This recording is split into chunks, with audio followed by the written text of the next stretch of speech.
দর্শক শুনছিলেন mercantile bank সংবাদ শিরোনাম, এবার বিস্তারিত। থমথমে রাজধানীর অবস্থা। সকাল থেকে আবারও রামপুরা এলাকায় কোটা সংস্কার আন্দোলনকারীরা মাঠে নামলে পুলিশ তাদের ছত্রভঙ্গ করতে গুলি ছুড়লে পালিয়ে যায় আন্দোলনকারীরা। তবে এতে কোনো হতাহতের ঘটনা ঘটেনি। ওই এলাকায় অবস্থিত সরকারি গণমাধ্যম বিটিভি নিরাপত্তায় বাড়ানো হয়েছে পুলিশের প্রহরা।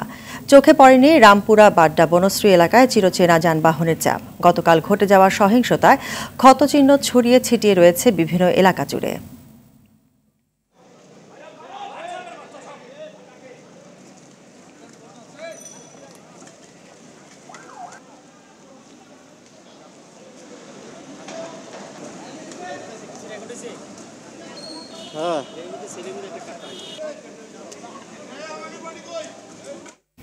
দর্শক, এই মুহূর্তে রামপুরায় বাংলাদেশ টেলিভিশনের সামনে আছেন সহকর্মী বিল্লাল হোসেন। তার কাছ থেকে জেনে নেব সেখানকার সর্বশেষ পরিস্থিতি। বিল্লাল, পরিস্থিতি কেমন দেখছেন, আর বিটিভির সম্প্রচার কখন নাগাদ শুরু হয়েছে সে বিষয়ে কিছু জানতে পেরেছেন কিনা? নাবিলা, আপনাকে জানিয়ে রাখি যে আমি এই মুহূর্তে আছি যে রামপুরা এলাকা। আপনাকে বলে রাখি যে রামপুরা এলাকায় যে গতকাল যে কোটা সংস্কার আন্দোলনকারীদের সাথে আইনশৃঙ্খলা রক্ষাকারী বাহিনীর কিন্তু দফায় দফায় যে সংঘর্ষের পর কিন্তু বলা যায় সেটি কিন্তু থেমেছে। মধ্যরাত পর্যন্ত কিন্তু সেই সংঘর্ষ কিন্তু চলেছে। তো এই মুহূর্তে কিন্তু আমরা সকালে রামপুরা যেই বিটিভি যে রয়েছে এখানে এসে যেটি দেখেছি যে গতকালকের যেই কোটা সংস্কার আন্দোলনকারীরা যে গতকাল যে ভাঙচুর চালিয়েছে সেই ধ্বংসস্তূপ কিন্তু পড়ে আছে। পাশাপাশি যে বিটিভির যে নিরাপত্তা ব্যবস্থা কিন্তু এখন প্রচুর পরিমাণ আইন শৃঙ্খলা রক্ষাকারী বাহিনী কিন্তু মোতায়েন করা হয়েছে। আমরা দেখেছি যে রামপুরার যে এখানে কিন্তু সকাল 9টা নাগাদ কিন্তু কোটা সংস্কার আন্দোলনকারীদের কিছু তারা কিন্তু রাস্তা ব্যারিকেড দেওয়ার কিন্তু একটা চেষ্টা করলে বিজিবি যে আছে তারা বিজিবি কিন্তু ফাঁকা গুলি ছুড়লে কিন্তু আন্দোলনকারীরা কিন্তু ছত্রভঙ্গ হয়ে যায়। আমরা দেখেছি যে তাদেরকে আসলে এই মুহূর্তে কিন্তু যে বিজিবি যে টহলটি তারা কিন্তু অবস্থান করছে প্রায় আবুল হোটেলের কাছাকাছি। আন্দোলনকারীরা কিন্তু ওদিকে চলে গিয়েছেন। তো এখানে কিন্তু ছড়িয়ে ছিটিয়ে যাদেরকে দেখছেন কিন্তু তাদেরকে কিন্তু মানে আইনশৃঙ্খলা রক্ষা বাহিনী কিন্তু এখানে একসাথে কাউকে জড়ো হতে দিচ্ছে না। আর যদি আমি এই এলাকার যে সার্বিক গাড়ি কথা বলে থাকি তাহলে কিন্তু এখন পর্যন্ত এই সড়কটি কিন্তু বলা যায় পুরোদমে কিন্তু বন্ধ রয়েছে। এখানে কিন্তু কোনো প্রকার এই সড়ক দিয়ে কোনো প্রকার গাড়ি ঘোড়া যাতায়াত করতে পারছে না। পাশাপাশি আমরা কিন্তু বিটিভির যে বিষয় এখানে আসলে আমরা ভিতরে গিয়েছিলাম। এখানে বিটিভির এই বিষয়ে আসলে কখন সম্প্রচার বিষয় সার্বিক বিষয় আসলে ঊর্ধ্বতন কর্তৃপক্ষ ছাড়া কিন্তু কেউ কথা বলতে রাজি হয়নি আমাদের সাথে। তো বলা যায় যে এখন পর্যন্ত যে রামপুরের যে পরিস্থিতি সেটি কিন্তু এখনো খুবই থমথমা অবস্থায় আছে। এখানে যখনই আন্দোলনকারীরা জড়ো হওয়ার চেষ্টা করছে তখনই কিন্তু পুলিশ তাদেরকে ছত্রভঙ্গ করে দিচ্ছে। তো এই ছিল রাজধানী রামপুরা থেকে আমার কাছে সর্বশেষ। নাবিলা, ধন্যবাদ। রামপুরা থেকে জানাচ্ছিলেন বিল্লাল হোসেন। দর্শক, এই মুহূর্তে রাজধানীর শাহবাগে আছেন সহকর্মী সুমন তানভীর। টেলিফোনে তার কাছ থেকে জেনে নেব সর্বশেষ পরিস্থিতি। তানভীর, শুক্রবারের সকালটাতে স্বাভাবিকভাবে রাস্তাঘাট ফাঁকা থাকে, তো রাজধানীতে আজকের সকালের চিত্রটা কেমন দেখছেন, বিস্তারিত জানাবেন। আসলে দেখেন যে গতকাল রাজধানী আসলে যে চিত্রটি আসলে পর্যবেক্ষণ কিংবা প্রত্যক্ষ করেছে সেটি কিন্তু আসলে 2014 সালের পর এইরকম আসলে আন্দোলন বলুন কিংবা পুলিশ আর আন্দোলনকারীদের সঙ্গে আসলে যে দফায় দফায় সংঘর্ষ বলেন এই চিত্র কিন্তু আসলে রাজধানীর মানুষ কখনো প্রত্যাশাও করেনি কিংবা এইরকম কোনো চিত্রের ভিতর দিয়ে তাদের যেতেও হয়নি। তো খুব স্বাভাবিকভাবে এই চিত্রের পরে কিন্তু রাজধানীতে কালকে থেকে আমরা দেখেছি, কালকে যখন আসলে কমপ্লিট শাটডাউন শুরু হয়েছিল তারপর থেকেই রাজধানী কিন্তু একটা থমথমে অবস্থা বিরাজ করছিল। এবং কালকের রাতের পরে অর্থাৎ একটি দিনে যখন আসলে 20টির বেশি লাশ আসলে একটি আন্দোলনের পরে নানা পুলিশ কিংবা নানা রকম সোর্সে মেডিকেল থেকে যখন জানা গেল যে 20 জনের বেশি আসলে মারা গিয়েছেন তখন কিন্তু আসলে অবস্থা বোঝা যায়। এবং এই 20 জনের কিন্তু একটি বড় অংশই কিন্তু এই রাজধানীর। আমরা একটু আগে কিন্তু ঢাকা মেডিকেলে গিয়েছিলাম, সেখানে এখন পর্যন্ত কিন্তু 11টি মরদেহ আছে এবং এই 11টি মরদেহের কিন্তু আসলে 5টি মরদেহ এসেছে রাত 10টার পরে। অর্থাৎ আমরা যখন হিসাব করেছিলাম 20 জনের, তারপরে কিন্তু এই মরদেহগুলো এখানে আসছে। এবং সরোয়ার্দিতে যখন আমরা কথা বলছিলাম সেখানেও কিন্তু একটি মরদেহ রয়েছে। এবং এখন পর্যন্ত আমরা ঢাকা মেডিকেলে যখন ছিলাম তখন দেখছিলাম যে বিভিন্ন জায়গা থেকে কিন্তু আসলে যারা ইনজুর্ড হচ্ছেন, আহত হচ্ছেন, তারা কিন্তু আসলে এখন পর্যন্ত ঢাকা মেডিকেলে কিন্তু চিকিৎসার জন্য আসছেন। আমরা এখন পর্যন্ত ঢাকা মেডিকেলের অবস্থা যদি আপনাকে বলতে চাই যে ঢাকা মেডিকেলে 100 জন কিন্তু ভর্তি আছেন শুধু এই আন্দোলন কেন্দ্রিক আসলে পুলিশের সাথে সংঘর্ষে তারা আহত হয়েছেন, এবং এখান থেকে কিন্তু বিভিন্ন হসপিটালে কিন্তু রেফার করে দেওয়া হচ্ছে, কিংবা যাদের আসলে আর্থিকভাবে যারা আসলে স্বাবলম্বী তারা কিন্তু বিভিন্ন বেসরকারি হসপিটালেও কিন্তু এখান থেকে যাচ্ছেন। তো সবকিছু মিলিয়ে কিন্তু হসপিটালের যদি এই অবস্থাটা এরকম, এবং আমার সহকর্মী রামপুরা থেকে যেটি জানাচ্ছিলেন, আমরাও কিন্তু বিক্ষিপ্ত হয়ে জানছি যে কালকে যে যে স্পটে আসলে সবচেয়ে বেশি গন্ডগোলটি হয়েছে সেই সব স্পটে কিন্তু এখন আবারও তারা জড়ো হওয়ার চেষ্টা করছে। যাত্রাবাড়িতে তারা জড়ো হচ্ছে, রামপুরাতে তারা আছে, সেখানে কিন্তু একটি সাংঘর্ষিক পরিস্থিতি বিরাজ করছে। সেই সাংঘর্ষিক পরিস্থিতির খুব স্বাভাবিকভাবে প্রভাব এই রাজধানীর ভিতরে পড়েছে। খুবই থমথমে পরিবেশ। আজকে শুক্রবার, আপনি বলছিলেন, সেই শুক্রবার হিসাবেও আমরা যে পরিমাণ গাড়ি ঘোড়া সকালে দেখি সেই পরিমাণ গাড়ি ঘোড়া অর্থাৎ গণপরিবহন তো নেই, ব্যক্তিগত গাড়ি নিয়েও আমরা কাউকে দেখছি না যে রাজধানীতে থাকতে, রাজধানীতে চলতে। এছাড়া আপনি জানেন যে মেট্রো রেল সার্ভিস আছে শুক্রবার বন্ধ, কালকের থেকে সেটিও বন্ধ রয়েছে। সবকিছু মিলিয়ে কিন্তু আসলে খুবই থমথমে অবস্থা বিরাজ করছে। পুলিশের সঙ্গে আমরা কথা বলেছিলাম, আমরা কালকে রাত্রেও জেনেছি, কালকে রাত্রে থেকে কিন্তু পুলিশ সারাশি অভিযান করেছে। আমাদের রাজধানীতে যে দুটি অবাঙালি ক্যাম্প আছে মোহাম্মদপুর এবং মিরপুরে, সেই মিরপুর মোহাম্মদপুর ক্যাম্পে কালকে সারা রাত অভিযান চলেছে, এবং সেখানেও কিন্তু 100-র বেশি আসলে আটক আছে। তবে দিন শেষে বলতে হয় যে এই যে আটক, গ্রেপ্তার, এর পরে আসলে এই আন্দোলনের ভবিষ্যৎ কি? আমি এখন যেখানে দাঁড়িয়ে আছি এই শাহবাগ পয়েন্টেই কিন্তু গত মাসের 5 তারিখে আমরা যে আন্দোলনটি শুরু হয়েছে, এই কোটা বিরোধী আন্দোলন, সেই আন্দোলনে আমরাই কভার করতে এসেছিলাম। সেখানে আমরা দেখেছিলাম যে প্রায় শান্তিপূর্ণ একটি আন্দোলন। এই শাহবাগ এই পয়েন্টে তারা 15 মিনিট বসে এই পয়েন্ট থেকে তারা সরে চলে গিয়েছিল। সেই আন্দোলনটি আসলে 1.5 মাসের ব্যবধানে এখন এমন একটি জায়গায় এসে দাঁড়িয়েছে, সেই আন্দোলনে আসলে ভবিষ্যৎ কোন দিকে যাবে সেটি না বলতে পারছে রাজনৈতিক যারা নেতা আছে, তারা না বলতে পারছে আসলে বিশ্লেষকরা। আপনি খবরে যেমনটি জানাচ্ছিলেন যে আসলে যে দাবিতে তারা আন্দোলন করছিলেন সেই দাবিটা কিন্তু অলমোস্ট সরকারের পক্ষ থেকে কিন্তু আসলে মেনে নেওয়া হয়েছে বলা যায়। তারপরেও কিন্তু আসলে সুমন, আপনি আমাদের সাথেই থাকুন, পরবর্তীতে আবারও যোগাযোগ হবে। ধন্যবাদ। শাটডাউন কর্মসূচি ঘিরে গতকাল পাল্টাপাল্টি সংঘর্ষে উত্তেজনা চলে রাজধানী ঘিরে। বাড্ডা, শনিরাকড়া, মিরপুর উত্তরা সহ বিভিন্ন জায়গায় চলে সংঘর্ষ। এতে আহত হয় পুলিশ, আওয়ামী লীগ এবং কোটা আন্দোলনকারী অনেকে। আন্দোলনকে ভিন্ন খাতে না নেওয়ার নির্দেশ দিয়ে শান্তিপূর্ণ কর্মসূচি পালনের আহ্বান জানান বৈষম্য বিরোধী ছাত্র আন্দোলনের কেন্দ্রীয় সমন্বয়ক টিম। এদিকে পুলিশ বলছে শিক্ষার্থীদের পাশাপাশি সুযোগ সন্ধানীরাও নৈরাজ্য সৃষ্টির চেষ্টা করছে। আশিকুল আলম জানাচ্ছেন বিস্তারিত।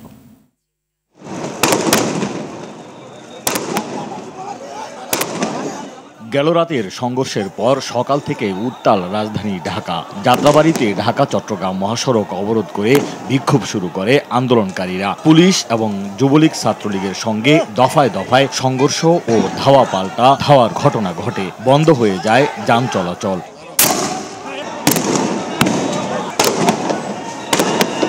ব্র্যাক ও ইস্ট ওয়েস্ট বিশ্ববিদ্যালয়ের শিক্ষার্থীদের সঙ্গে বাড্ডায় সংঘর্ষ হয় পুলিশের। টিয়ার সেল, রাবার বুলেট ছুড়ে পরিস্থিতি নিয়ন্ত্রণে আনার চেষ্টা করে পুলিশ।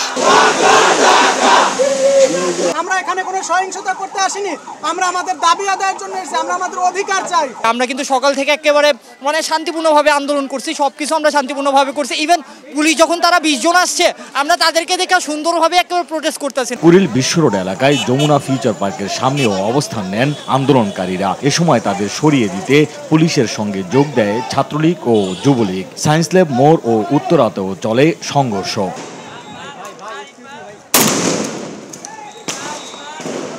রাজধানীর মিরপুর 10 নম্বর গোলচত্বর, পল্লবী ও মিরপুর 1 নম্বরে ডেল্টা মেডিকেল কলেজ হাসপাতালের সামনে কোটা আন্দোলনকারীদের সঙ্গে পুলিশের সংঘর্ষ হয়।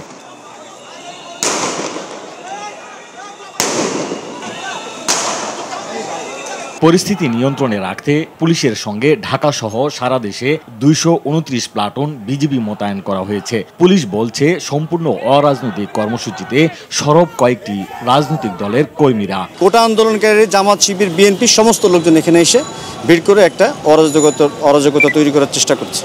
আমরা ডিএমপি কমিশনার মহোদয়ের নেতৃত্বে এটাকে অবশ্যই নিঃশেষ করে দেব। এদিকে শিক্ষার্থীদের শান্তিপূর্ণ কর্মসূচি পালনের আহ্বান জানিয়ে বিবৃতি দিয়েছে বৈষম্য বিরোধী ছাত্র আন্দোলন কেন্দ্রীয় সমন্বয়ক টিম। শান্তিপূর্ণ আন্দোলন যেন ভিন্ন খাতে না যায় সেদিকে সতর্ক থাকার পরামর্শ দিয়েছেন তারা। আশিকুল আলম, আর টিভি, ঢাকা। আন্দোলনরত শিক্ষার্থীদের দাবির প্রেক্ষিতে ৮০% মেধা সংরক্ষণে সম্মত হয়েছে সরকার। রোববার এ বিষয়ে আদালতে প্রস্তাবনা পেশ করা হবে বলে জানিয়েছেন আওয়ামী লীগের সাধারণ সম্পাদক এবং সড়ক পরিবহন ও সেতুমন্ত্রী ওবায়দুল কাদের। রাতে ৯টার দিকে ধানমন্ডিতে আওয়ামী লীগ সভাপতির রাজনৈতিক কার্যালয়ে সংবাদ সম্মেলনে এই কথা জানান তিনি। কাদের বলেন, সাধারণ শিক্ষার্থীদের যৌক্তিক দাবির প্রতি সরকার আন্তরিক। শিক্ষার্থীদের আবেগকে কাজে লাগিয়ে বিএনপি জামায়াত তাদের রাজনৈতিক স্বার্থ হাসিল করার অপচেষ্টা করছে বলেও দাবি করেন ওবায়দুল কাদের। একটা কথা বলি,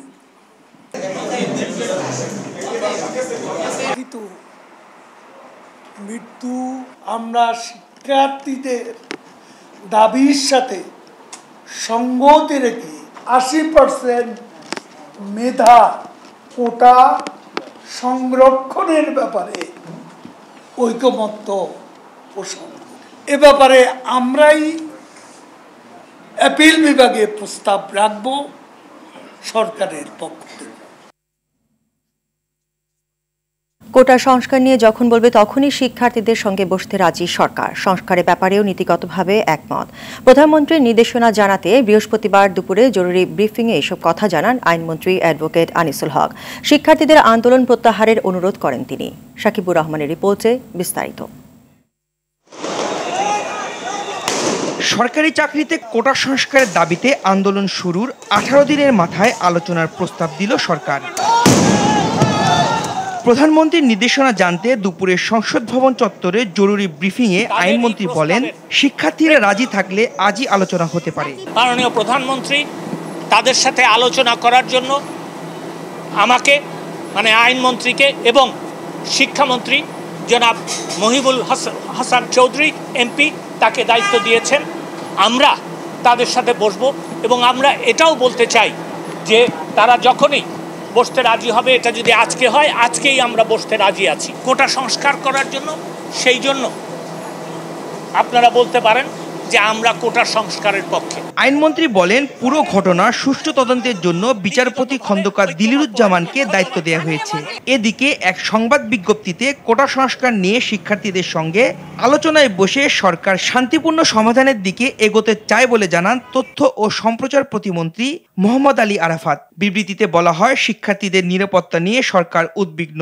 তৃতীয় পক্ষের সুযোগ নেয়ার অপচেষ্টা বন্ধে আলোচনায় একমাত্র পথ। সাকিবুর রহমান, RTV, ঢাকা।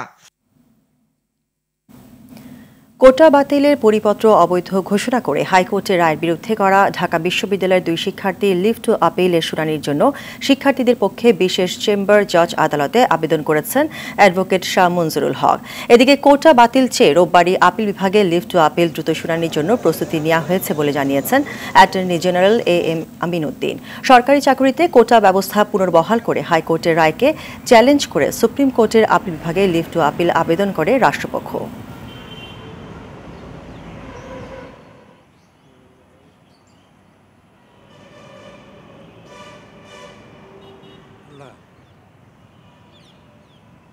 আমরা রোববার দিন সকালবেলা আমরা এটা আদালতের কাছে আবেদন জানাবো এটা দ্রুত শুনানি করার জন্য। আশা করছি আদালত এই বিষয়ের জন্য গুরুত্বপূর্ণ বিষয় এটা বিবেচনা করে আদালত হয়তো এটা দ্রুত শুনানির ব্যবস্থা নেবেন। সরকারের আলোচনায় প্রস্তাব প্রত্যাখ্যান করে আন্দোলন চালিয়ে যাওয়ার ঘোষণা দিল বৈষম্য বিরোধী ছাত্র আন্দোলনের নেতারা। বৃহস্পতিবার রাতে গণমাধ্যমে পাঠানো এক বিজ্ঞপ্তিতে বলা হয়, শহীদদের রক্তের উপর কোনো সংলাপ নয়, শুধু কোটা সংস্কার করলেই ফয়সালা হবে না উল্লেখ করে বিজ্ঞপ্তিতে বলা হয়, ক্যাম্পাসগুলোকে ছাত্রলীগের সন্ত্রাস মুক্ত করতে হবে। আইন শৃঙ্খলা বাহিনী ও দলীয় ক্যাডার দিয়ে আন্দোলন দমনের চেষ্টার নিন্দা করে অনতিবিলম্বে রাজপথ থেকে আইন শৃঙ্খলা বাহিনী ও দলীয় ক্যাডার অপসারণ করার দাবি জানান তারা। এদিকে আন্দোলনকারীদের হামলায় ক্ষতিগ্রস্ত দেশের একমাত্র সরকারি টেলিভিশন চ্যানেল বিটিভির সম্প্রচার সাময়িকভাবে বন্ধ রয়েছে।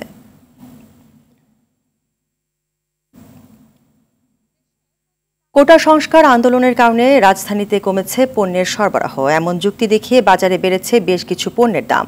কয়েকদিনের ব্যবধানে কেজিতে 2 থেকে 4 টাকা বেড়ে মিনিকেট বিক্রি হচ্ছে মানভেদে 76 থেকে 80 টাকা, ব্রিয়ার 28 বিক্রি হচ্ছে 58 থেকে 60 টাকায়, আর নাজির শাইল 72 থেকে 90 টাকায়। এদিকে বেড়েছে সবজির দামও, কেজি প্রতি প্রায় 100 থেকে 150 টাকা বেড়ে বাজার ভেদে কাঁচামরিচ বিক্রি হচ্ছে 200 থেকে 300 টাকার বেশি দামে। বেড়েছে পেঁয়াজের দর, কেজি প্রতি দেশি বিক্রি হচ্ছে 110 থেকে 120 টাকায়, 200 টাকা ছাড়িয়েছে রসুনের দাম।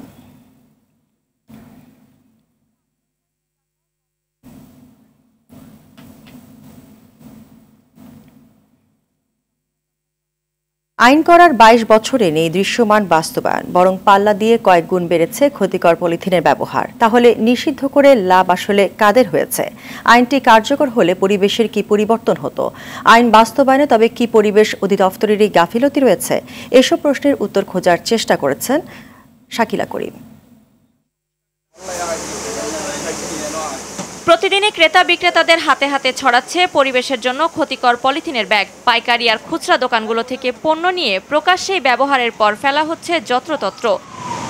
পরিবেশ সংরক্ষণ আইনে সংশোধনী এনে ২০০২ সালে পলিথিন উৎপাদন এবং বাজারজাতকরণ নিষিদ্ধ করা হয়। এর প্রায় ২ যুগ পেরিয়ে গেলেও বাজারে গেলে প্রশাসনে এর কার্যক্ষমতা এবং দক্ষতা নিয়ে প্রশ্ন ওঠা স্বাভাবিক। কেননা নিষিদ্ধের আগে এবং নিষিদ্ধের পরে তেমন কোনো দৃশ্যমান পার্থক্য নেই। পরিবেশ অধিদপ্তরের কাছে এত বছরের হিসাব থাকার কথা থাকলেও আছে ২০১৯-এর জুন থেকে এখন পর্যন্ত। এতে পাওয়া যায় ২,৬৩৭টি অভিযান, ৪,৪৩৩টি মামলা, ৬,৩২,৩০,৯০০ টাকা জরিমানা এবং আনুমানিক ২,১৩৯.৭৫ টন পলিথিন জব্দ এবং ১৭০ জনকে বিভিন্ন মেয়াদে জেল প্রদান ও ১৬টি নিয়মিত মামলার তথ্য। বিকল্প ব্যবস্থা পেলে পলিথিন মুক্ত পরিবেশ চায় ভোক্তা বিক্রেতা উভয়ই। সব দোকানে পাইতেছে, কোনো ম্যাজিস্ট্রেটে আসতেছে দেখতেছে, কিছু বলতেছে না। যদি বিকল্প ব্যবস্থা থাকতো তাহলে কিন্তু আমরা অবশ্যই সেটা ব্যবহার করতাম। ড্রেনের পানি প্রবাহ বন্ধ আজকে শুধু পলিথিনের কারণে। এদিকে হাজার হাজার কারখানায় দিনের আলোয় প্রকাশ্যে চলছে দূষিত পলিথিন উৎপাদন, যার সিংহভাগ কারখানার অবস্থান পুরান ঢাকায় এবং সেখানে গণমাধ্যমের যাওয়া এক প্রকার নিষিদ্ধ বলা চলে। পরিবেশবিদরা বলছেন পরিবেশ বাঁচাতে আইন প্রয়োগে দুর্বলতায় ধুঁকছে আইনের বাস্তবায়ন। যারা এই আইনকে তদারকি করার কথা তাদের জন্য এটা বরং একটা দুর্নীতির একটা ক্ষেত্র তৈরি হয়েছে। পলিথিনের জায়গাটা পুরোপুরি পাটের তৈরি ব্যাগের দখলেই থাকতে পারত যদি পাট ব্যবহার আইনটি আলোর মুখ দেখত। ছোট থেকে বড় সব জায়গার মধ্যেই আমরা পাটের ব্যবহার শুরু করি। বাজারেরই হোক, আমি ছোট 5 কেজি চাল কেনার জন্য হোক বা 2টা সবজি কেনার জন্য হোক বা বড় বড় বস্তা, চিনির বস্তা বলেন, চাউলের বস্তা বলেন, এগুলাতেও আমরা পাটের ব্যাগ আমরা ব্যবহার করতে পারি। এত সব আলোচনা যে পরিবেশ অধিদপ্তরকে ঘিরে সেখানকার মহাপরিচালক কথা বলেননি গণমাধ্যমে। বেশ কয়েকদিন যোগাযোগের চেষ্টার পর তার দপ্তরের সহকারী পরিচালকের মাধ্যমে কথা বলতে না চাওয়ার বিষয়টি তিনি নিজেই নিশ্চিত করেন। বাস্তবতা বিবেচনায় পলিথিনের ব্যবহার পুরোপুরি বন্ধ হয়তো সম্ভব না, তবে নিজেদের সচেতনতা বাঁচাতে পারে পরিবেশের সুরক্ষা। শাকিলা করিম, RTV, ঢাকা। টাঙ্গাইলের ঘাটালে বিদ্যুতের মাত্রাতিরিক্ত লোডশেডিংয়ে বিপর্যস্ত জনজীবন। স্থানীয় বাসিন্দারা জানান দিনে রাতে এলাকা ভেদে 12 থেকে 18 ঘন্টা পর্যন্ত বিদ্যুৎ থাকছে না। এতে গরমে ভোগান্তিতে পড়তে হচ্ছে, পড়াশোনা ব্যাহত হচ্ছে শিক্ষার্থীদের। এছাড়া উৎপাদন কমে যাওয়ায় লোকসানের মুখে কারখানা মালিকরা। টাঙ্গাইল থেকে কামাল হোসেনের প্রতিবেদন জানাচ্ছেন সাইদ মাহমুদ। বিদ্যুৎ এই আসে এই যায়, তীব্র গরমে অতিষ্ঠ টাঙ্গাইলের ঘাটাইলের বাসিন্দারা এমনটাই বলছেন। তারা জানান ঘাটাইলের বেশ কয়েকটি গ্রামে 24 ঘন্টায় বিদ্যুৎ থাকছে মাত্র 6 ঘন্টা। মাত্রাতিরিক্ত লোডশেডিংয়ে রাইস মিল ও শিল্প কারখানার উৎপাদন কমে গেছে। শ্রমিকরা বলছেন পণ্য সরবরাহে আগের চেয়ে বেশি সময় লাগছে, এতে কমে গেছে আয়। 1 ঘন্টা দিলে 2 ঘন্টা দিতে পারে না। এই অবস্থায় আমাদের প্রোডাকশনের খুব সমস্যা হইতেছে। চতুর্দিকে ধান জমা হয়ে আছে, চাউল জমা হয়ে আছে, মানে আমরা ছাড়াই করতে পারি না, আমাদের ঠিকমতো সংসার চলতেছে না। কারখানা মালিকরা জানান বিদ্যুৎ না থাকায় দিনে লম্বা সময় জেনারেটর চালু রাখতে হচ্ছে, এতে বাড়ছে উৎপাদন খরচ। শেষ পর্যন্ত যা যাচ্ছে ভোক্তার কাঁধে। এখানে আমাদের প্রোডাকশন নেমে এসে অর্ধেকের নিচে, সেক্ষেত্রে আমাদের শ্রমিকদের আমরা লেবার বেতন ঠিকমতো দিতে পারছি না। আমাদের 24 ঘন্টার মধ্যে প্রায় 15-16 ঘন্টা আমাদের জেনারেটর চালাতে হচ্ছে। অর্ডার যারা দেয় তাদের কার্ডটা ঠিকমতো বুঝাই দিতে পারি না। এদিকে বিদ্যুৎ বিভাগ বলছে চাহিদার তুলনায় সরবরাহ কম থাকায় অনেকটা বাধ্য হয়ে লোডশেডিং দিতে হচ্ছে। বর্তমানে এখনো 20 মেগাওয়াট আমাদের দৈনিক সর্বোচ্চ চাহিদা। সেই 20 মেগাওয়াটের বিপরীতে আমরা বরাদ্দ 10 থেকে 14 মেগাওয়াট বা 15 মেগাওয়াট পর্যন্ত আমরা পেয়ে থাকি, যার কারণে আমাদেরকে লোডশেড দিতে হয়। দ্রুত নিরবচ্ছিন্ন বিদ্যুৎ সরবরাহের দাবি জানিয়েছেন ঘাটাইলের বাসিন্দারা। সৈয়দ মাহমুদ, RTV।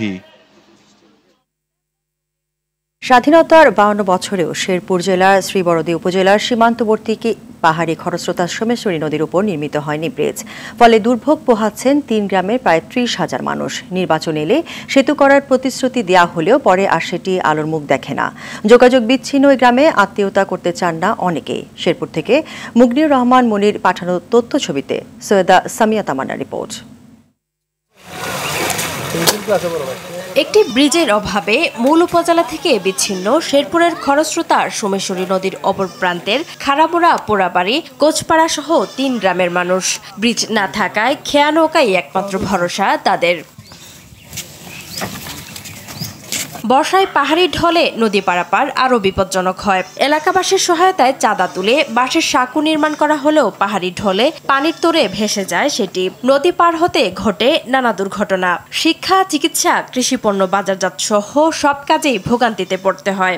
সংশ্লিষ্টদের কারো নজর না থাকায় নদীর কারণে হুমকিতে এলাকার একমাত্র ঈদগাহটিও।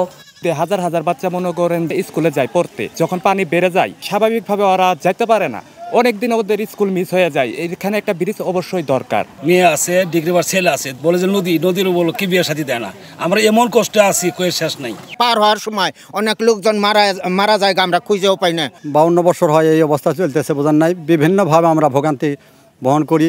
গ্রামবাসীর দুর্ভোগ লাঘবে অনুমোদন পেলেই ব্রিজটি নির্মাণ করার কথা জানিয়েছে এলজিডি। নতুন করে আশ্বাস দিয়েছেন শেরপুর 2 আসনের সংসদ সদস্য।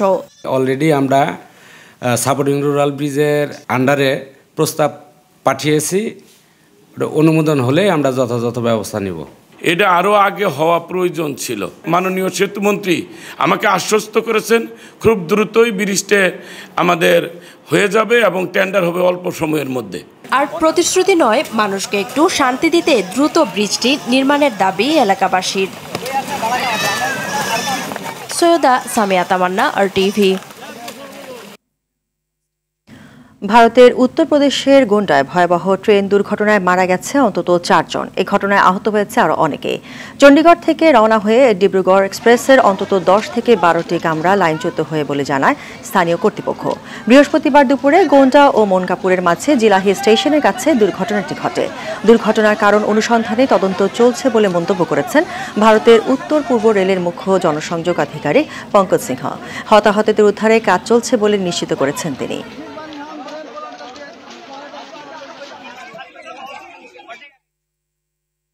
আগামী বছর থেকে ইউক্রেনের জন্য সামরিক সহায়তা অর্ধেকে নামিয়ে আনার পরিকল্পনা করছে জার্মানি। এ সংক্রান্ত একটি খসড়া বাজেটে সরকার অনুমোদনও দিয়েছেন। এতে সহায়তা 870 কোটি মার্কিন ডলার থেকে কমিয়ে প্রায় 400 কোটি মার্কিন ডলার করার কথা বলা হয়েছে। যুক্তরাষ্ট্রের পর জার্মানি থেকে সবচেয়ে বেশি সামরিক সহায়তা ইউক্রেনে যায়, যা রাশিয়ার বিরুদ্ধে দেশটির প্রতিরক্ষা যুদ্ধে বড় ভূমিকা রাখছে। কিন্তু জার্মানি এমন একটি সময় তাদের সেই সহায়তা কমিয়ে ফেলার পরিকল্পনা ঘোষণা করেছে, যখন যুক্তরাষ্ট্র থেকে ভবিষ্যতে ইউক্রেনের সামরিক সহায়তা পাওয়া গুরুতর অনিশ্চয়তার মধ্যে রয়েছে। আবারও করোনা ভাইরাসে আক্রান্ত হয়েছেন যুক্তরাষ্ট্রের প্রেসিডেন্ট জো বাইডেন। গেল বুধবার নেভাডা অঙ্গরাজ্যের লাস ভেগাসে নির্বাচনী প্রচারে গিয়ে তার শরীরে করোনা ভাইরাস শনাক্ত হয়। ফলে রাতে নির্বাচনী প্রচারণার অনুষ্ঠানে ভাষণ দেওয়ার কথা থাকলেও পরে সেটি বাতিল করেন তিনি। সংবাদ মাধ্যম বিবিসি এ তথ্য জানায়। এদিকে করোনা শনাক্তের পর এয়ারফোর্স ওয়ানে করে ডেলাওয়্যার অঙ্গরাজ্যের উদ্দেশ্যে রওনা দেন বাইডেন। সেখানে নিজ বাড়িতে কোয়ারেন্টাইনে থাকবেন তিনি। হোয়াইট হাউসের পক্ষ থেকে জানানো হয়েছে, বাইডেন করোনার মৃদু উপসর্গে ভোগায় তাকে টিকা দেওয়া হয়েছে। আপাতত তিনি ডেলাওয়্যারের নিজ বাসভবন থেকে সব দায়িত্ব পালন করবেন বলেও জানায় তারা।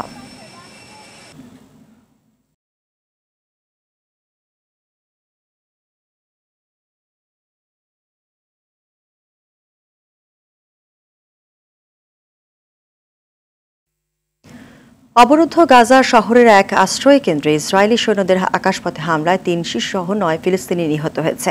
এ নিয়ে গেল 10 দিনে ইসরায়েলিরা অন্তত 8টি আশ্রয় কেন্দ্রে হামলা চালিয়েছে বলে জানায় ফিলিস্তিনে কর্মরত জাতিসংঘের ত্রাণ ও কর্মসংস্থার প্রধান ফিলিপ লাজারিনি। এই ঘটনার নিন্দা জানিয়ে তিনি বলেন, গাজায় যুদ্ধের সব ধরনের নিয়ম ভঙ্গ করা হয়েছে। যুদ্ধবিরতি ইসরায়েলি সেনাদের অনবরত হামলায় অঞ্চলটিতে এই পর্যন্ত প্রায় 38,800 ফিলিস্তিনি নিহত হয়েছে। এছাড়া আহত হয়েছে আরও 89,364 জন।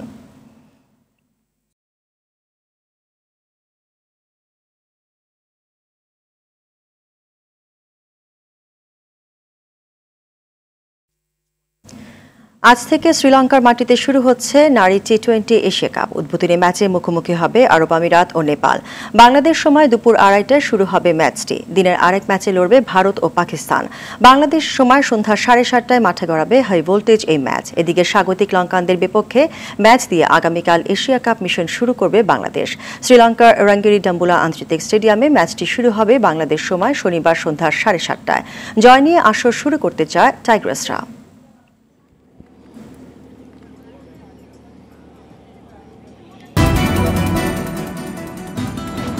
সকালের সংবাদ এই পর্যন্তই। সর্বশেষ সংবাদ জানতে যে কোনো মোবাইল থেকে 2414 নম্বরে ডায়াল করুন। মধ্যাহ্নের সংবাদ দুপুর 12টায় দেখার আমন্ত্রণ রইল। ধন্যবাদ সবাইকে।